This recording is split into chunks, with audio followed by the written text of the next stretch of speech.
Une modeste maison.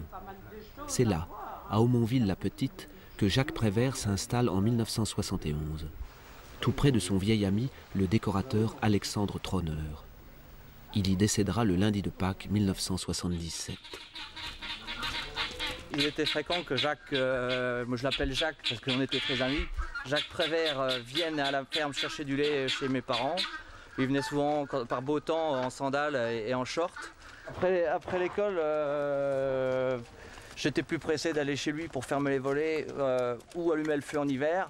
Ou l'été, on avait toujours une petite bouteille de coca ou un orangina au frais. Il essayait toujours de blaguer avec nous. Il faisait la bête féroce, style crocodile. Il se mettait à quatre pattes afin de nous faire rire. Il avait toujours l'esprit joueur. C'était quasiment mon troisième grand-père. J'étais aussi libre qu'avec mes deux autres grands-pères, voire plus libre. Moi, j'ai connu les Prévert dans les années 65. Bon. Et j'avais cette grande maison à Goury, donc on était toute une bande.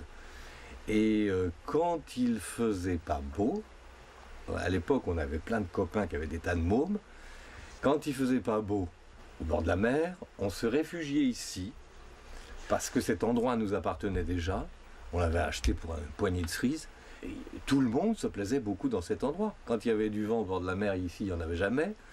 Les mômes avaient tous des bateaux en plastique et des cabanes dans les arbres. Et un jour, Tronner a installé au milieu de la ruine là-bas un espèce de chapiteau. Et là, on bouffait. C'était une île. Et c'est comme ça qu'on a aménagé cet endroit, petit à petit.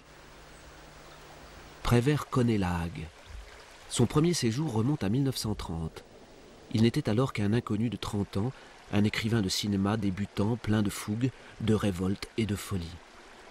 À plusieurs reprises, il reviendra dans ce pays où son voisin de la cité Véron, Boris Vian, adolescent, passait ses vacances.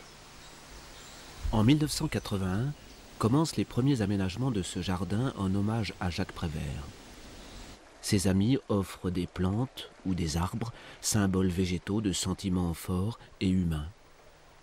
Un lieu qui porte en écho la légende de quelques grands maîtres des chimères, Yves Montand, Maria Callas, Arletty, Robert Doisneau, et tant d'autres noms qui tracent le plus long des poèmes, celui d'une vie dédiée à la lumière.